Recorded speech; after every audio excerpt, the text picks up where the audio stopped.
este caso de esta nena que fue abandonada por sus padres a la edad de 3 años y rescatada a la edad de 9 años. Y que cuando fue rescatada, lo que vemos es que la niña prácticamente se había convertido en perro. La niña ladraba, corría en 4 patas, había desarrollado la audición, la vista, sentidos que básicamente pues, son propios del reino canino, que era quien lo estaba cuidando. Desde esa perspectiva, analizando el caso, aparentaría que la humanidad no viene integrada al cuerpo humano como en otras especies. ¿Okay? Siempre el perro va a ser perro, un caballo va a ser caballo. En el caso del ser humano, nos encontramos de frente con un caso de una niña que se convierte en perro. ¿Okay? Desde esa perspectiva, la gran pregunta del libro que nos hacemos, pregunta de investigación, es si la humanidad puede perderse, pues ¿cómo se gana? Y ahí comienzan los trabajos. Una de tus tesis es que el hombre nace sin instintos, contrarios a otras especies. O sea, una tortuga se cría prácticamente sola y va a ser tortuga. Es como que en el proceso de la evolución el ser humano perdió ese chip del instinto de ser ellos mismos. Y eso pasa con estos niños que son sacados de su ambiente humano, y es difícil después cuando regresan a la humanidad recuperarlos. Aunque esta niña al final pudo medio hablar, ¿no? Aunque tiene como la capacidad intelectual de un niño como de 5 años, 6 años, exactamente. Entonces, según esto, el proceso de humanización es netamente de aprendizaje. No hay nada de eso. Para hacer una tesis contraria a la tuya, ¿no crees que el único instinto humano que siempre permanece es que queremos imitar? Porque hemos siempre andado imitando, y si nos pone en un ambiente... Se puede ver desde la perspectiva que es un instinto, o se puede ver desde la perspectiva que es desde la necesidad que tenemos al no tenerlo. ¿Okay? La necesidad de imitar posiblemente no sea un instinto del ser humano, y sí lo que le queda, porque si no tengo nada, me tengo que agarrarme de algo, y es lo que le pasó a Oksana. Cuando Oksana entra en contacto con los canes, pues básicamente copió. El ser humano es bien interesante porque la mente trabaja en el caso humano de 2 maneras. El primer modo es un modo grabadora. El ser humano comienza absorbiendo todo lo que hay, y cuando llega un momento en que tiene los códigos suficientes, entonces se activa el modo proyector. Ahora yo pienso, ahora yo tengo el lenguaje, ahora yo puedo expresarme. Es bien interesante porque en el caso también del ser humano, la ausencia de instintos dentro de las diferentes teorías que hay, una de ellas plantea que es resultado de que el ser humano sea bípedo. Cuando la hembra humana se levanta en sus 2 pies, la pelvis se reduce, y ahora el niño tiene que salir a los 9 meses, porque si no, ya el tamaño del cuerpo no permite que vaya a través del útero y salga al exterior. Y hay inclusive investigadores que plantean que si el ser humano pudiera estar 12 meses dentro del vientre de la madre, con mucha posibilidad tendría instintos. O sea, algo que habría que ver. Pero lo interesante es que si hubiesen instintos, no habría malas madres. Si hubiese un instinto materno, el mismo instinto no permitiría que esa madre maltrate, ni mate, ni castigue a su hijo. Si hubiera un instinto a la vida, no habría rescatista, no habría un acróbata de circo, porque el instinto va a evitar que tú ejerzas ese acto. ¿Ok? El instinto, en términos de definición, es un acto genéticamente heredado que es común y universal a la especie, lo que implica que todos los organismos de ese género, de esa especie, se van a comportar más o menos de la misma manera. En el caso del hombre es diferente. Tenemos gente que se comporta de una manera y 180 grados diferente. O sea, el ser humano tiene la capacidad de ser un ángel y de ser un demonio. Ahí viene la pregunta, ¿el mal se aprende? La famosa frase de nacemos buenos pero la sociedad nos corrompe, entonces podría decir que es cierta. Bueno, me estás haciendo la pregunta de los 64,000 chavitos, como diríamos en Puerto Rico. La manera de yo contestarse esa pregunta sería que si cuando hablas de naturaleza me estás hablando de lo que traemos cuando nacemos buenos y malos. Te voy a explicar cómo. nosotros tenemos diferencias. Tú tienes un cabello de una manera, yo de otra, los ojos, la nariz, por eso nos distinguimos. Y eso viene consecuencia del material genético que nos forma en el vientre de nuestra madre. Vamos a suponer que tú tienes una deficiencia en procesar o absorber serotonina. Si tú tienes esa deficiencia, lo más probable es que tú no vas a percibir la felicidad como otras personas, porque ese es el aditamento que utiliza el cerebro para percibir la felicidad. Así que vas a tener una situación diferente a la del resto de las personas que están al lado tuyo, con esa limitación. Ahora bien, como vamos a ver posteriormente, espero, hay otros 3 elementos que pueden jugar en el área. Hay unos vectores por ahí que pueden jugar en el área y pueden aminorar la situación de esa deficiencia en términos genéticos o biológicos que la persona pueda tener. Sí, tú hablas en tu libro de los 4 vectores que nos definen, que son el aparato, el entorno, el objeto y el cuidador. Ya mencionamos el aparato, que sería todo ese tema genético con el que venimos cargado. Pues hablemos de los siguientes, del entorno, por ejemplo. Seguro. Permíteme, Andrés, explicar qué es un vector antes de comenzar. Un vector prácticamente es una masa o una masa que tiene una fuerza. Por ejemplo, podemos tener 2 automóviles en la carretera, uno a 40 kilómetros por hora y otro a 60 kilómetros por hora. Uno va a ejercer un vector, o sea, una fuerza de 60 kilómetros y el otro de 40, y eso cuando lleguen al medio van a tener un efecto. El ser humano, a través de la investigación que hemos realizado, se evita caer en el abismo porque posee una mesa, yo le he llamado, que tiene 4 patas. Y la primera pata, obviamente, para crear la humanidad, es que tenemos que tener un cuerpo humano. O sea, un caballo no va a generar humanidad, un perro no va a generar humanidad. Una vez dicho eso y que contamos ya con un cuerpo humano, ese cuerpo humano tiene que estar en un entorno. ¿Okay? El cuerpo humano tiene que estar en algún lugar, en algún país, en alguna fecha, en alguna época. No es lo mismo vivir en el siglo XXI que en el siglo XV, que en la época de los neandertales, ¿ok? Así que el segundo vector viene a ser el entorno donde nos encontramos. El tercer vector es casi fácil de entender también, y es que al ser mamíferos nos estamos atachados más, estamos más cerca de nuestro cuidador, de nuestra madre, que es quien tiene el líquido que nos da la vida. Eso es importante. Y estamos desprovistos básicamente de cualquier tipo de acción que pueda mantenernos vivos a nosotros mismos o que nos pueda proteger. Estamos totalmente indefensos en ese sentido. Así que el cuidador viene a ser una pieza clave y bien importante, sobre todo en los primeros años de vida. ¿Ok? Y una vez que tenemos esos 3, tenemos uno que hemos puesto ahí porque es bien interesante y es el objeto. Y cuando hablamos de objeto, hablamos de tecnologías. Y una de las primeras tecnologías que creó el ser humano fue el lenguaje. Así que el lenguaje es vital en todo este proceso de creación de sentido. En la manera en que esos vectores van, en la manera en que los vectores...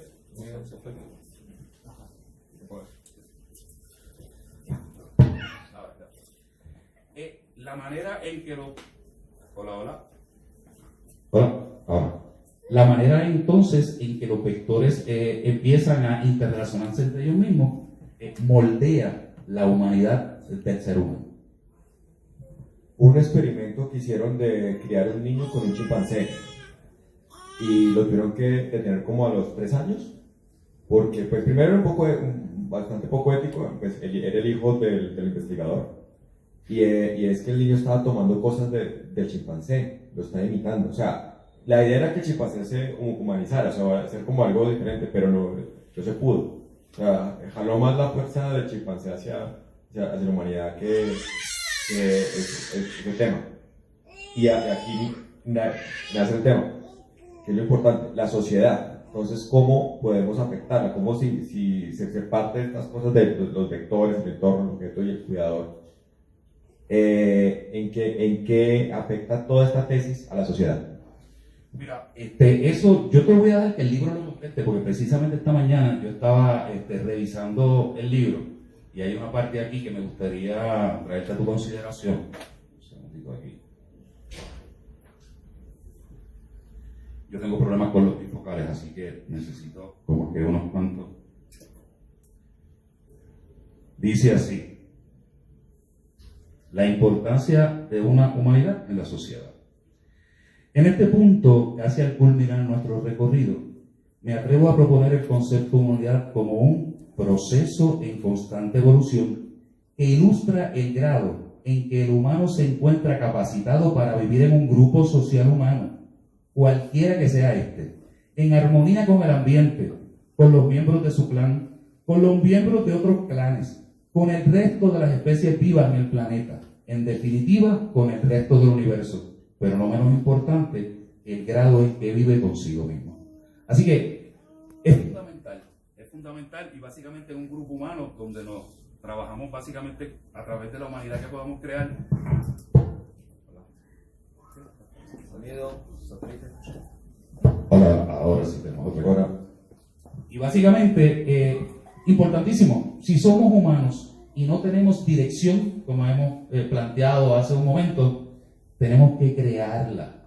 Todo tiene que ser, o sea, el no tener instinto tiene una gran ventaja y tiene una gran dificultad. No te ata nada, porque no tienes nada que ate a tu especie a nada, pero por otra parte, todo tiene que ser aprendido. Y al ser aprendido implica que alguien te lo enseñe, porque pues, las cosas no vienen con un libro, sabemos que no venimos con un libro a esta existencia, así que el que sea aprendido implica que alguien te lo tiene que enseñar. Fíjate qué interesante es esto, quizá. El hombre es el único animal que no sabe cómo camina. A ti hay que enseñarte a caminar con tus piernas. O sea, hasta eso hay que enseñarnos. Hasta cómo caminamos, porque no lo sabemos cuando venimos al mundo. ¿Por qué ese título? El gran abismo. Bueno, precisamente, entendemos que si no tenemos instinto y si no está nadie, la condición normal del ser humano es caer en ese abismo. Obviamente, aquí en la sala no veo a nadie cayendo en un abismo, porque hemos desarrollado una humanidad que nos mantiene aquí. Pero miren un caso, por ejemplo, de un paciente de Alzheimer, o de un paciente, ¿cómo se llama? De estas personas que ven visiones y demás. Esquizofrénicos. Veamos un caso de un paciente de Alzheimer o un paciente esquizofrénico. Es posible que usted vea frente a usted un ser humano cayendo en un abismo. ¿Okay? Así que desde esa perspectiva entendemos que tanto el aparato biológico como el entorno, como el cuidador y como el objeto son cuatro, pueden haber más. Esto es un inicio de una investigación que a mí me gustaría mucho que vinieran otros investigadores y desarrollaran esto, porque está bien interesante y se basa en casos reales que podemos ver y que pueden constatar. Así que básicamente esa es la situación. Yo sé que tú diste una disertación en Nueva York de este tema. Cuéntanos cómo fue esa experiencia. Pues mira, fue bien interesante, primero porque yo no soy tan bueno en el inglés. Y entonces tuve que practicar bastante, pero fue bien bonito porque inclusive tuvo un standing ovation. O sea, la gente se levantó, me felicitó, me dijo, mira, por ahí puede ser la cosa. Interesantemente, después que estuve en ese congreso, vi un documental de los niños ferales en Learning Channel. En The Learning Channel. Posterior a esa, había mucha gente posiblemente que hayan visto los casos. Porque el niño feral es un caso bien interesante, porque yo he hablado con muchos profesionales de la salud que desconocen totalmente el caso de los niños ferales. En la ciencia posiblemente los ha visto más como un mito, como una historia. Es como si ellos dijeran, vamos a estudiar a los niños, es como estudiar a Tarzán, como que no es científico. Entonces, lo que perdemos de perspectiva es que el niño feral aporta a la ciencia lo que la ciencia no podría hacer por sí misma, que es lo que se llama el experimento prohibido, que es precisamente encerrar a un ser humano en un sitio controlado a ver lo que pasa.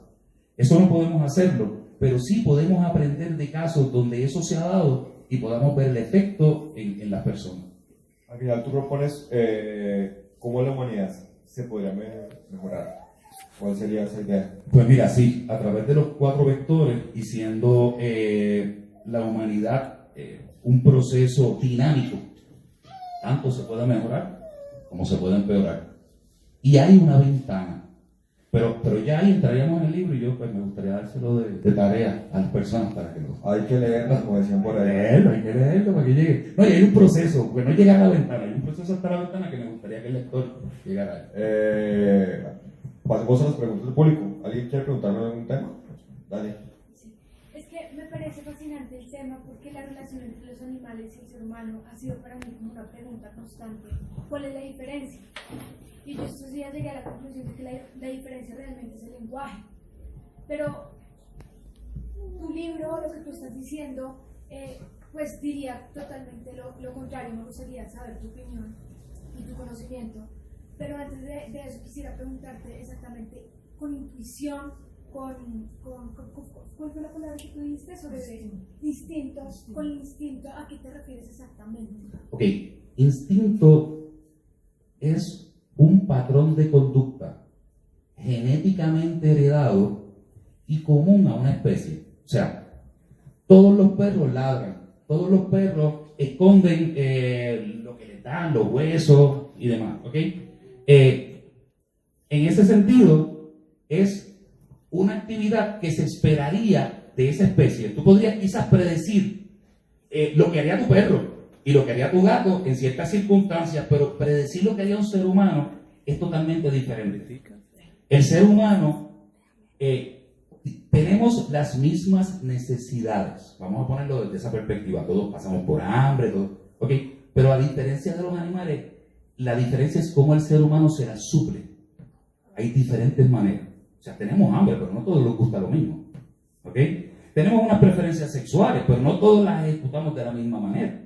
Ahorita estaba hablando que creo que hay 60 y pico de formas en que uno puede ejercer su sexualidad, según los últimos informes. O sea, sí tenemos las mismas necesidades. La diferencia del animal es que el animal, a través de sus instintos, tiene una guía de cómo manejarse. Por ejemplo, el pájaro nadie le enseñó a hacer sonido. Él lo sabe. ¿Cómo lo sabe?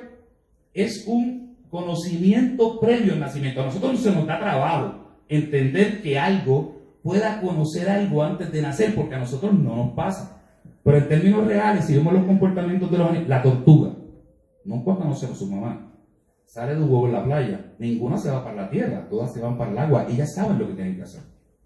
Hay un caso bien interesante de la mariposa México, que hacen una travesía desde México hasta Canadá. Y miran, son 6 generaciones. Ninguna termina el trayecto, pero todas saben hacia dónde van. Y ninguna se desvía de su ruta. Esa es la diferencia. En el ser humano tú lo pones aquí y mañana va a estar allá. Y no hay manera. Sigue. Ahora, desde la perspectiva humana, el instinto del animal en algunas especies hace que no mate a los bebés de otras especies. Y por eso es que una loba puede crear un niño chiquito. Y por eso es que los perros no los matan. Si fuera un adulto, a lo mejor lo mataba. Pero hay animales que su instinto no le permite matar a una cría de otra especie. Es que instinto, yo estaba confundida contigo, porque instinto para mí es un sinónimo de sobrevivir, ¿no? Si un lobo, pues un tigre, un animal salvaje viene en este momento, el instinto cognitivo de todos va a ser salir del lugar. ¿Cómo? Cada uno se lo va a ingeniar dependiendo de su bagaje.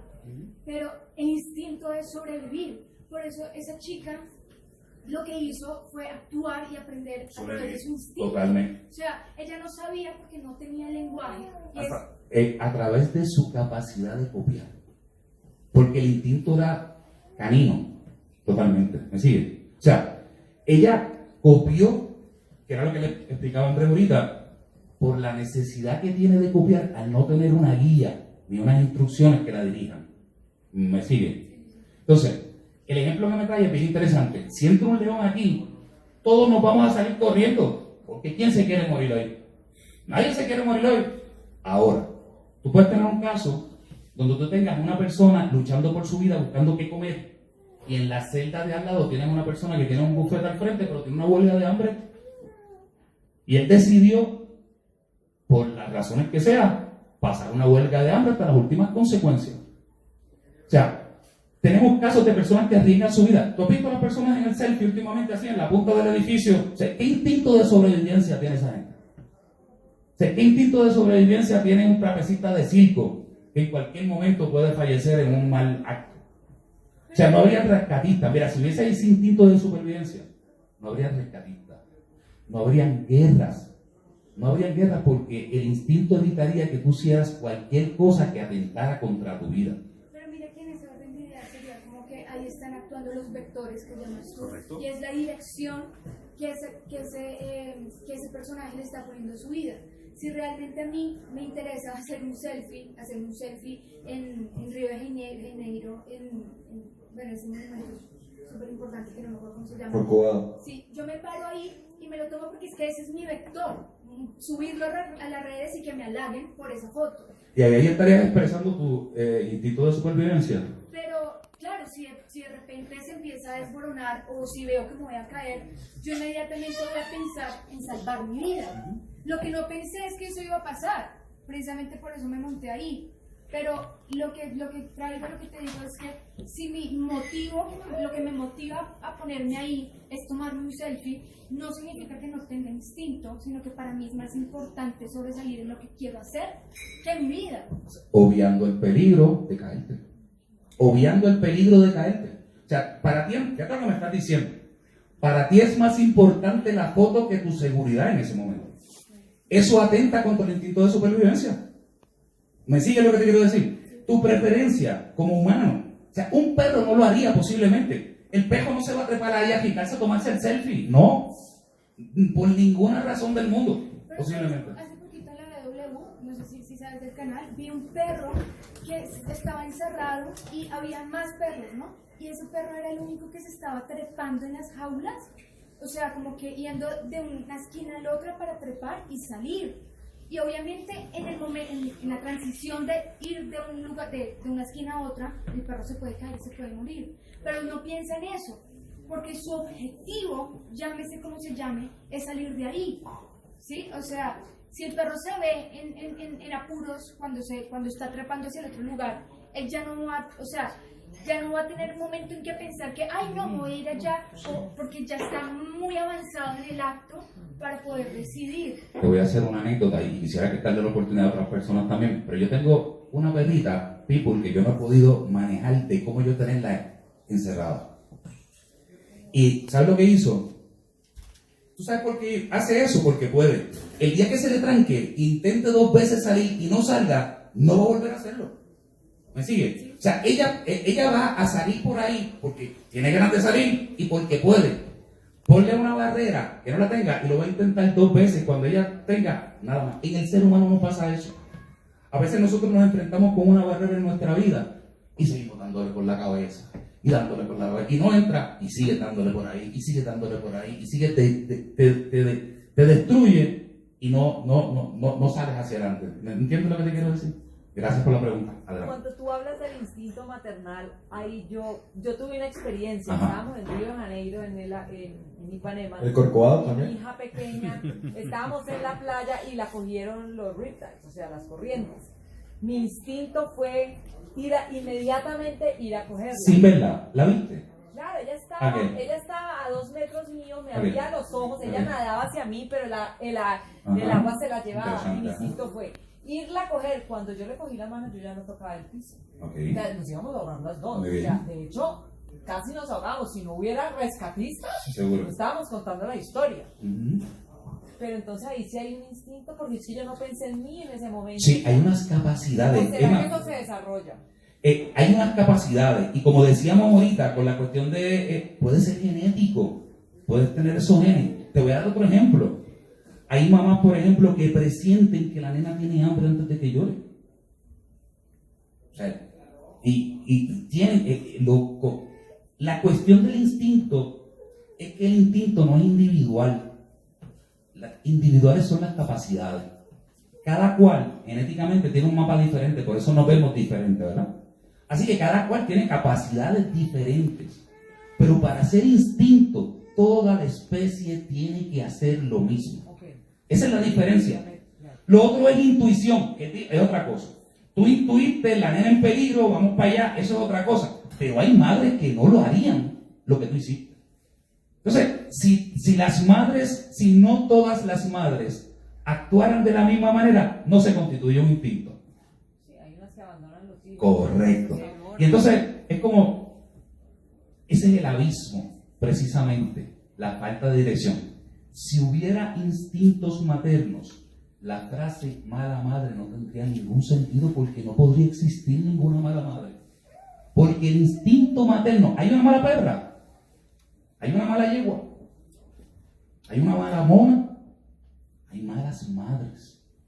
Pero lo que tú dices es que los animales, por ejemplo, al tomar un bebé de otra especie, sí mantienen ese instinto porque así sea de otra especie. Lo crían. Okay. Se ha dado el caso, son varias especies, está el oso, está el lobo, está el perro, ¿ok? Hay varias especies en que eso se da.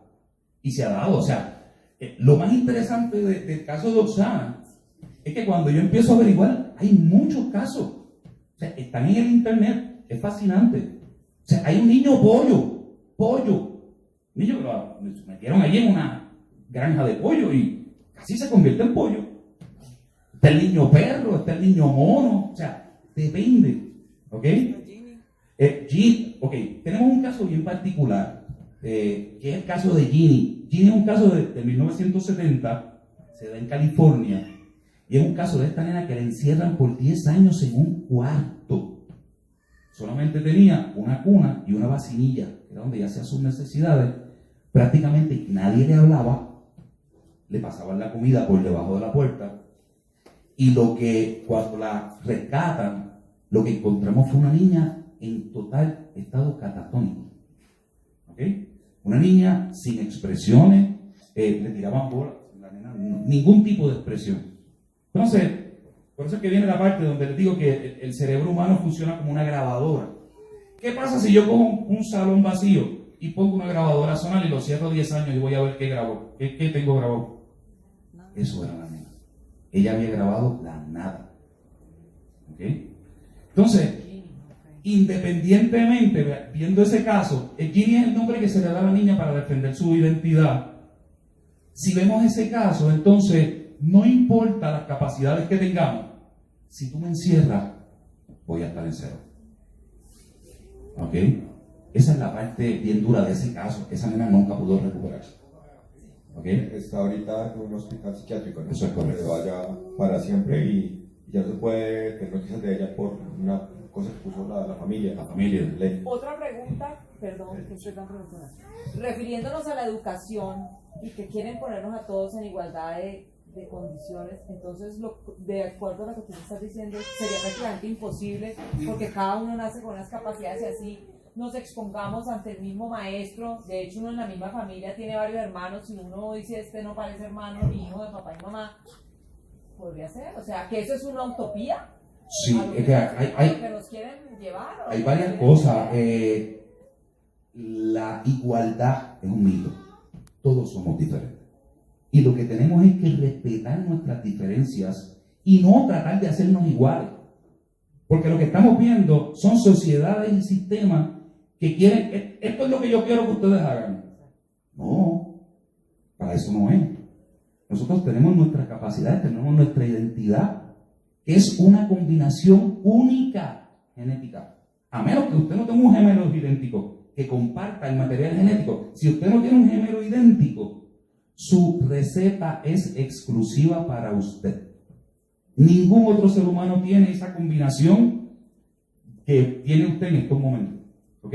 Y inclusive en el caso de los gemelos idénticos, esa combinación empieza a pasar, a cambiar cuando empiezan a enfrentarse a los otros tres vectores. O a los otros dos, porque generalmente el cuidador es el mismo. Hay un libro que salió nuevo, se llama Hermanos, que quiero leerlo, que prácticamente es una investigación que se realiza, Planeta lo acaba de publicar también, y es una investigación que se realiza de unos hermanos idénticos que fueron separados en las primeras épocas de vida. Entonces, ¿cuál es el resultado? Estoy loco por empezar a leerlo, y todo lo que venga de eso me comprometo ya a trabajar en ese caso. Pero en realidad, lejos de establecer una igualdad entre los seres humanos, yo creo que llega el momento en que tenemos que empezar a respetar nuestras diferencias y a vivir con ellas. Gilberto, ¿tienes una pregunta? La portada, me llama mucho la atención la portada del libro, porque, bueno, se entendería lo del abismo, pero me gustaría que explicaras. Sí, mira, tengo una gran suerte con esto, y es que hay un gran escultor, se llama Albert Gorky, que él es ucraniano. Y una vez yo estoy en el internet y yo veo esa obra, y yo digo, pero si este señor hizo esta obra para mi libro. Esa es la obra. Y básicamente logramos contactarnos con él, nos dio los permisos para trabajarlo. Y es eso, o sea, el ser humano como es, quitándole todo el frosting al bizcocho, es lo que ustedes ven ahí. O sea, lo demás es frosting.